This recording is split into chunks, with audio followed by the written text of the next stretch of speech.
Hello, everybody. My name is Samir Azizi, and you're listening to Azizi Podcast. My guest today is Calvin Cooper. This is his second time on the podcast, and I'm very, very excited to speak with him. He is a GM head of Groundfloor Labs, and he's also an advisor for EIR. This is a White House initiative, and for details, please listen to this episode. All right, I hope you will enjoy it, and don't forget to subscribe, like, and of course, tell your friends.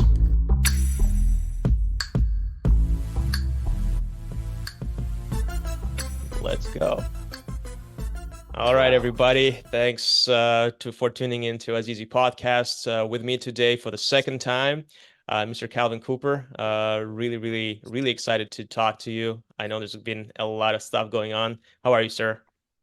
I am doing great. It's really a pleasure to catch up. You were just saying our last conversation was October of last year. It's crazy how time Yeah. flies. Yeah, more than a year ago. And, what a different world that was in terms of the industry where, everything was in terms of Web3 and crypto and, the startup world of that was pre-AI, that was pre-ChatGPT, like nothing was happening like that. So, um, things are changing really quickly. So I really wanted to catch up with you and see where you are right now. I've seen a lot of updates on your life on LinkedIn, and I just wanted to kind of check in and ask, what's been going on lately? Man, the world's been crazy in tech. So a lot of founders, if you got a founder friend, man, you might want to just text them and show them some love, ask them how they're doing. It's been a wild market. Like if you think about where were pre 2022, pre June 2022, we were in a bull market. Times were Right. good. There was a lot more liquidity in the market, and so we were in the fun times. And post June 2022 last year, it's been really challenging for a lot of founders out there, a lot of people out there, but especially tech founders and people in real estate. People have had to make a lot of tough decisions.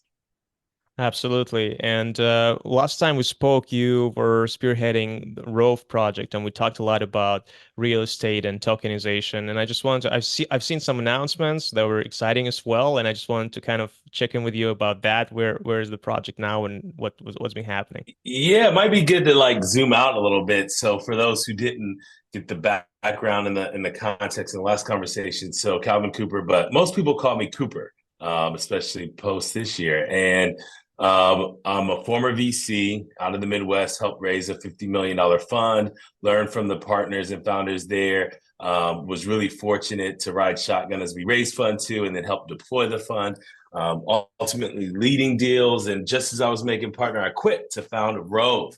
And Rhove was a real estate fintech business, really democratizing access for people to invest in and own the places that we live, work, and play.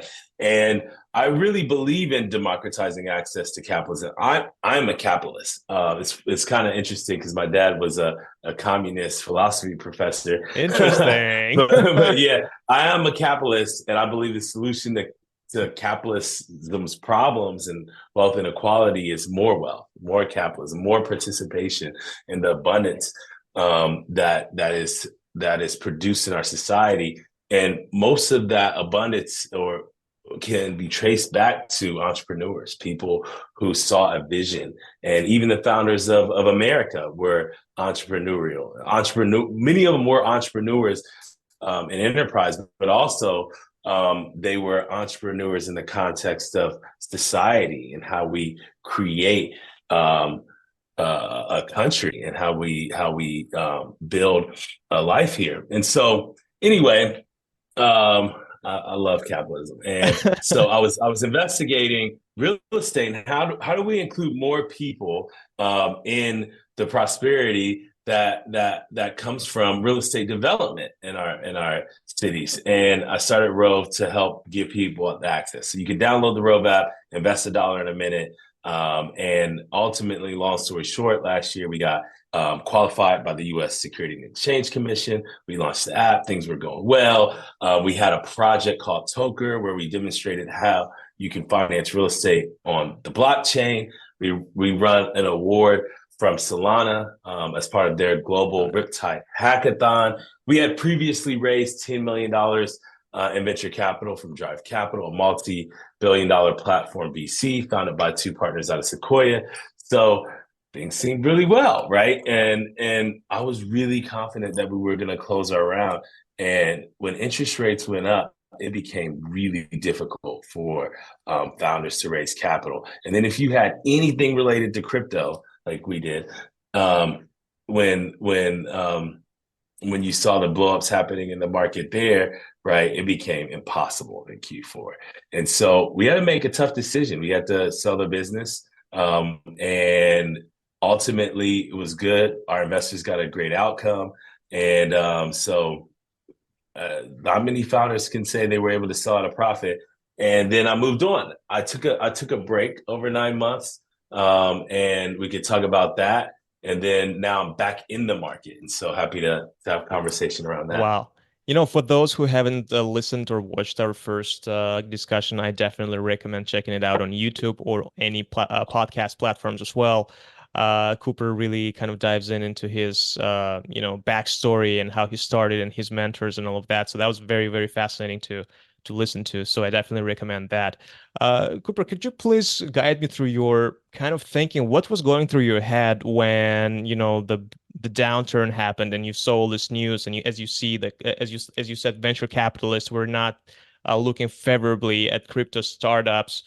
How was it for you, like just mentally, emotionally? Like what was going through your head, especially going through this whole process? It's fucking terrible, man. So like a lot of founders, it looks cool on the outside looking in, but your identity is really tied up in the business, unfortunately, and that's not good. Especially first time founders, you really find it difficult to separate who you are from the business. And you're really trying to not let people down. You don't want to let your co-founders down. You don't want to let some of them are having kids and you don't want to let them down and their families, and you don't want to let your employees down. You don't want to let investors down who believed in you and backed you.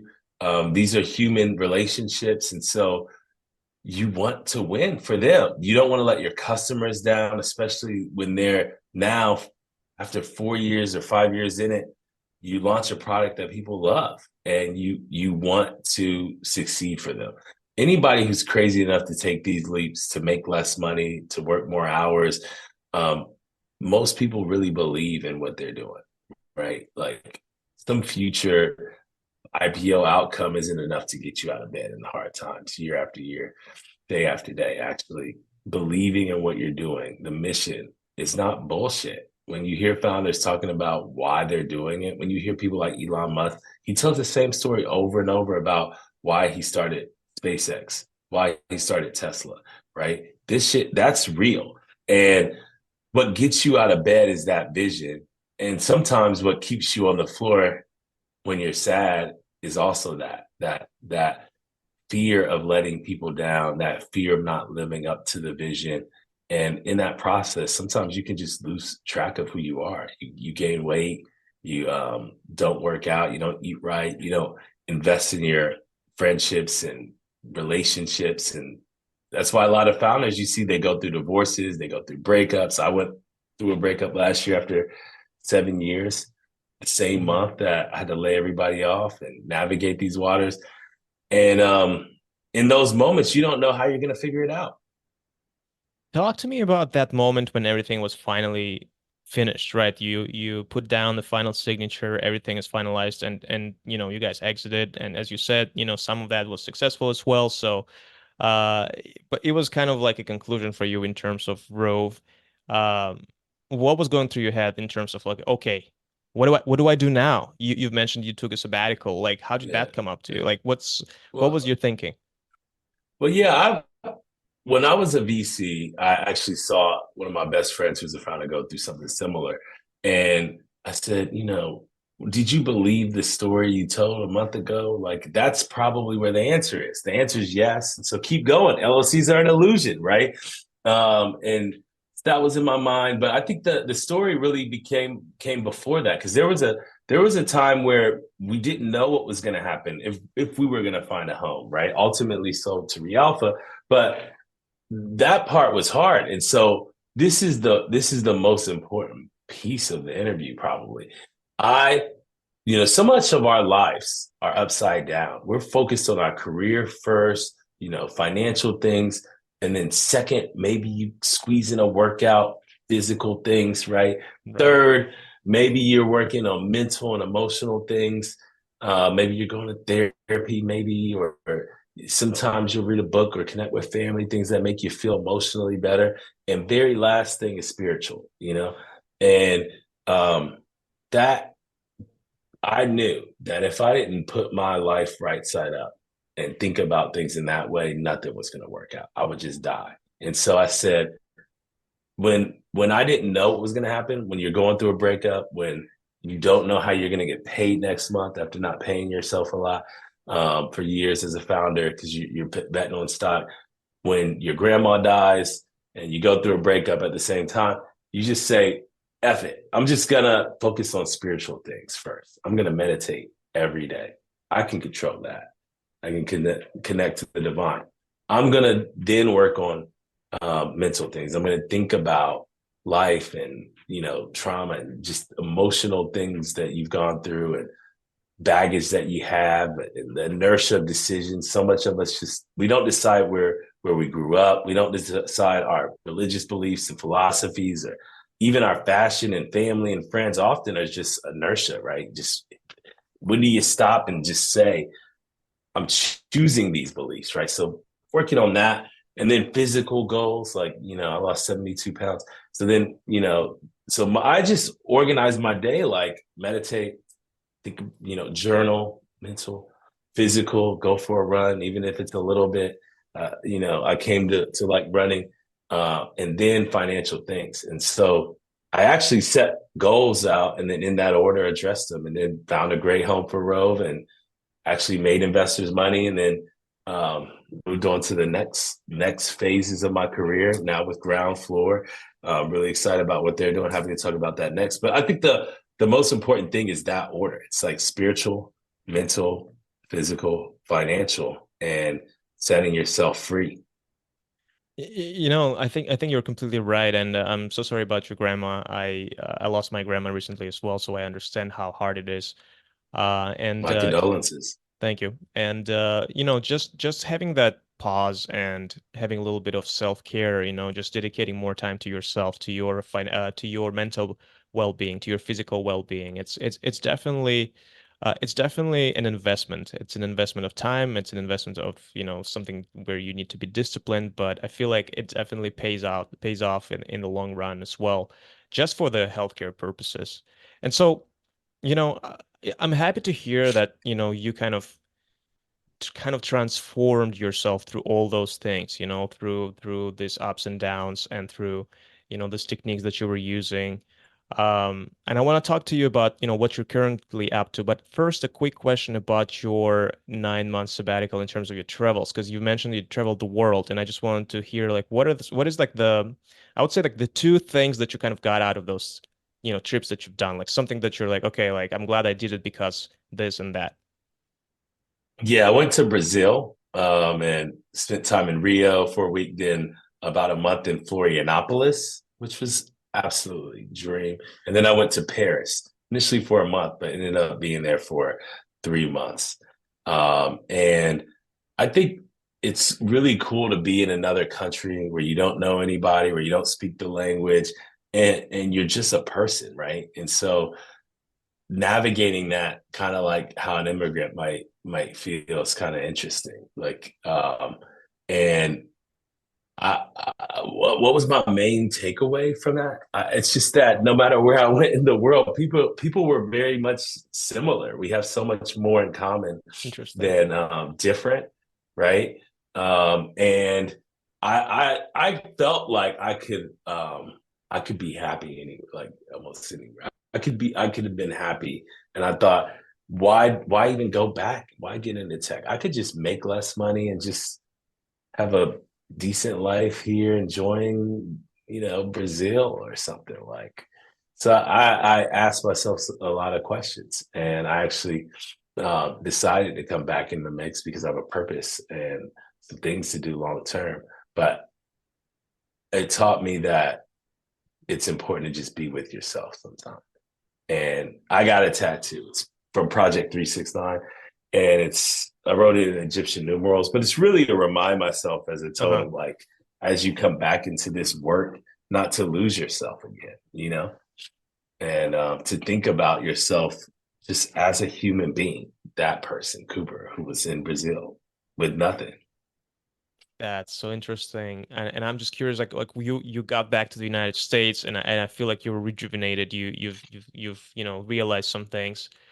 How did and what did you do after that? Like you're currently very busy, and I'm just wondering, like, how did you like get into things that you're into right now? Like what happened after you came back to the United States? Well, okay. So now I get back and I'm like finishing out my physical goals, right? So I'm like running every day and working out in the gym. I hit that goal. Then I was like, all right, now I got to figure out finances. I'm enjoying living in New York and in Miami. And I can't afford, that's not sustainable if I don't figure it out. So I'm like, all right, I gotta figure this out now. I've hit physical goals. So over the next 30 days, I'm just gonna reach out to my network, and I approached it how I've done fundraising in the past. I've never once not raised money, uh, unless there was a black swan event, right? And even then, if I'm losing, I'm winning. And so, There you go. if and it comes from just endurance, and you got to be willing to be told no 100 times. So I basically did the same kind of process with BizDev, 100 names on the list, reach out to friends every day for 4 months. So it's So like, you're reaching out to them. What do you tell them? Like, hey, like I'm reaching out because I'm looking for opportunities. Like, what was your like copy, yeah, yeah, basically? yeah. Well, life is in your habits, right? This is a good book. Atomic Habits is one of them. So every day you wake up, meditate, wake up, work out. Even if your workout's small, just do it. If it's a run, run, walk, run, walk. It's not crazy.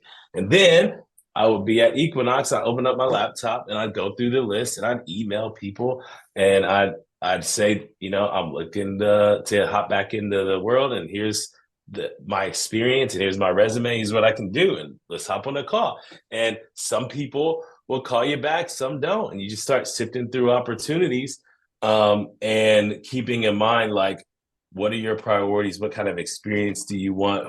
What type of people do you want to work with? Um, and what would make you happy, right? And then also, what are your financial needs? So I think about it even in that order, like internally, what's your purpose? Spiritual, mentally, and who do you want to connect with for your peace of mind? And then think about physical place, right? Like that experience, and then financial, but all those things got aligned. So, but in that order. And so that's how I sifted through and approached that. Dozens and dozens and dozens of calls and meetings and interviews, many of that didn't work out. And that was just 30 days. I was on a 30-day sprint. And I connected with a few people. So one opportunity came from Brian. He's the founder of Groundfloor. We connected previously when I was at Rhove. And he's like, got some really cool things going on. I like the team. I like the vision. And this is one of those companies that's not flashy. Like you don't hear their name in the news, but the deeper I got into the weeds, the more excited I got. I mean, they're based in Atlanta, but they're a real estate fintech business. They're democratizing access to real estate, right? They've done $1 billion in transactions over 10 years. They've got 300 million AUM. They're doing like 15 to 20 million a month with retail investors. They're lending to fix and flippers. So people who are buying single family homes, $100,000 to $300,000 at a time, they're their senior debt. So these are entrepreneurs on the borrower side. These are the small guys, thinking about how do I go in and own real estate in my community and add value and then build wealth for myself. So they're providing capital to entrepreneurs, like to get their first properties. This is cool. And then on the other side, they're giving access to the public to invest with, sometimes as little as $1. I'm like, okay, there's some alignment here. And I liked Brian's vision for the future. What's next? And he's like, man, I need somebody who's a founder mindset, because we're doing some innovation things with Groundfloor Labs. We're going to be experimenting with crypto. Today, we have partnerships. We're seeing, okay, let's say what happens when we put new financial products in front of our investor base. First accredited, but it's coming for now. And we've done a few million there, but I need somebody to come in here with a vision and see where we can take that. And then how do we think about the future of our whole company? And I met his team, and they're really good people to work with. I could tell I'd enjoy them, and I love the mission. And I was like, all right, let's make that leap. It was pretty quick, and so I hopped in there and hired some people, and they already had a few people there, and we've grown AUM in that division from 10 million to 17 in 3 months and growing. We've got a really exciting 2024 ahead. And that's one of the coolest things I'm Yeah. working on right now. And did you say that they want to get in with crypto as well, or they already are? You guys, I guess. Not there yet, but I mean this is a lab, and so Yeah, there's yeah. some R&D going on. Definitely, definitely. Especially with what's happening right now is everything's so quick. So that's one part of the story. And then, you have some additional projects that I would like to hear about because you've been doing some other things as well, I heard. Yeah, some advisory work. So in that process, when I was reaching out to friends, one of them's Ray Leach, who was heading Jumpstart at the time out of Cleveland, and another was Chris Trinetti, who was a friend. He actually did some work for us at Rhove, and they were like, "Hey, we need an entrepreneur, a former VC. We're about to announce this initiative, and we think you'd be awesome to help us think through some strategy and marketing." So ultimately brought me on as an advisor and EIR. So what is this? So IIE.VC, the Initiative for Inclusive Entrepreneurship, was announced by Kamala Harris, our vice president Oh, of the wow. States. Okay. And IIE's goal is to ensure that diverse and emerging fund managers participate in the SSBCI, State Small Business Credit Initiative, All those which is a $10 abbreviations. billion. I know. So it's really a lot to unpack, but essentially the federal government, out of the stimulus recently last year, announced $10 billion going to states, $10 billion to expand access to capital for entrepreneurs at a time where liquidity is drying up. 3 billion of that is being invested into the growth vertical, so into venture capital firms, and the states get to decide how they're going to implement the program. So this is just, some states are just starting to deploy capital, right? So $3 billion going into states, much of that, or $10 billion going to states, 3 billion into venture, right? To help like small and disadvantaged entrepreneurs throughout the country. And some of the funders and philanthropic supporters and the government realized that if nothing is done differently, if we don't take a concerted effort, then what's going to happen is we won't have a lot of diversity on the other side. So IIE's goal across the whole initiative, and then IIE.VC for the growth initiative, is to just ensure that Black and Latino fund managers are aware of this funding, that apply, that they navigate the process.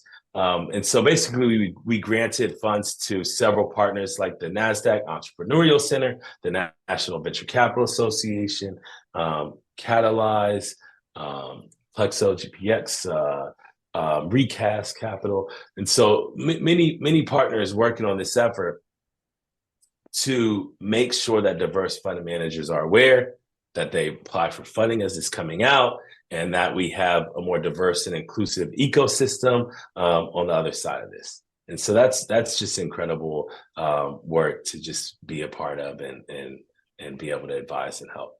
Yeah, absolutely. I mean, it's such an honor. I guess for me, it would be definitely like to be an advisor for some a noble project like that.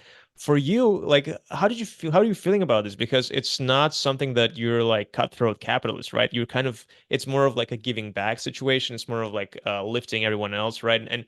And like, do you see yourself like enjoying this? Like, do you see yourself like going further and maybe getting into politics more of the things? Like, it sounds serious. White House initiative? Yeah. Like, what the hell? Wow, that's amazing. Well, I'm not ever gonna. I don't want to be in politics, but like I would say, I don't view it as really giving back. It is the solution to capitalism. Its problems is more capitalism. I want more people to get into this world.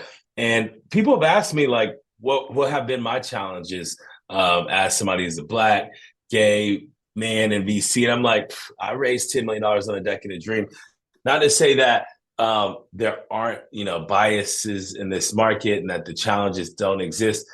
Heck, I've experienced more prejudice being from Columbus, Ohio than for anything. When people are like, "Where are you from?" and I'm like, "Columbus." At the time, and they'd be like, "Oh, well, you can't really be doing something serious." That was like a thing. Like I was like, okay, I need to like update my Twitter and saying maybe I'm from Miami and people might take me seriously, and they did take me more Wow. seriously. Wow, That's that's an so insight. prejudice Wow. exists, Hmm. but prejudice exists not, everywhere, right? For many different reasons. Like if I was black and I went to Stanford, probably going to have a better opportunity than somebody who's white in a trailer park in West Virginia. That's just the reality of it. So bias exists and it's a problem. And I do think that we need initiatives that just seek to make people aware that programs are available, that we want you in the room, right? Sometimes you gotta just give people an invite. And so what I like about this initiative is that it's not excluding people based on race, but basically it's just inviting people. Hey, you're included. Here are the resources that are available. Please apply. We want you. And that's so true. And I've realized that thing, where not everyone is going to be taking the initiative and having the first step, right? Because, like, for example, like I used to be upset if my friends wouldn't text me unless I text them first. But then I realized that, some of my friends, for example, they're just, a little bit too shy to kind of show that initiative, and just like, hey, let's throw this party or something like that. So, you know, it's not for everyone to kind of like get that responsibility on them to do the first step. But if you are offering them, extending the invitation, as you said, then like it just works so well because that other party will automatically like kind of like get excited about it and get in 100%. And I feel like that's with everything in life. Like there are different people, and for some people you just want to extend, as you said, an invitation. um Right. And like I'm like when you meet the folks from Treasury or you meet um the some of the people, the state leaders who are implementing the program, like they don't have a background in venture, right? So they're eager to learn and they want this to work and they want to make a difference, right?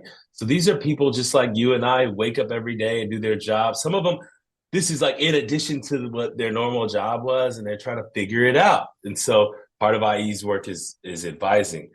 So what I find is that assume good intent most of the time from every party, and I think part of our job is just to introduce people, make those connections, and I think especially in the Black community because of the history of when things were even worse back in the day with a lot of overt racism, people don't want to reach out unless invited, understandably because of the history and the culture. But times have changed, and I think it's important that we make people aware of that. That's beautiful. And this is really, I feel like this is a really, really important work that you're doing for that initiative. And I really, really want to hear more in the future, or at least read about it in the future as well. As I'm really excited about that. Cooper, I just want to come back to Groundfloor for a second and just kind of talk about your day to day right now. You've been in a real estate, democratizing real estate startup before. Now you're at Groundfloor. What are the most important lessons that you've learned from Rhove you can apply to Groundfloor? Yeah, I mean, I think this is a life lesson that life is in the habits. So your habit is, leading a tech development organization is really similar, like agile processes. You have sprint planning. But it all starts with the people. The first thing is you got to have the right people in the right seats, right? Working on the right things, and then create the right habits, like sprint planning, habits. So I'd say that some of the most important things related to is move fast and ship things, um, They don't say and break put things it in anymore. front of customers. Yeah, I think you can, but I think it's the bigger insight is why were things breaking, right? So it's move fast and ship things. That's why things break, right? And so it's really like move fast and ship things. And the richest feedback you can get is customer feedback from using a product. And so that's really important. And I think that insight is something that I'm having fun with at Groundfloor, and I'm really excited about 2024. We're gonna have some cool things that we're gonna announce. Um, yeah. 2024 is going to be an exciting year. I definitely feel that as well.